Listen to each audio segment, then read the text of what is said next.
All right, today I'm going to show you a common issue which tends to happen in Excel. So right here, you'll see that it's saying the 4th of June. And really what I want it to say is 1/4 of a teaspoon. If I click in that cell, you're going to see up in the formula bar that it says 1/4/2018. So it's recognizing 1/4 as a date. The way to fix it is come up to the number box or the number formatting area. You'll see it says custom.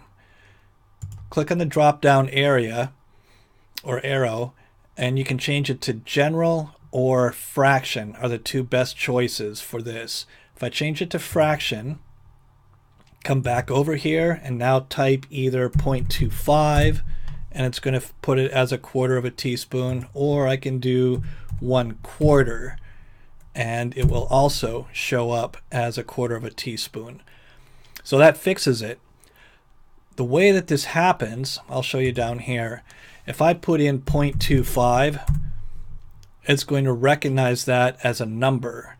But if I put in 1/4, it's going to recognize that as a date.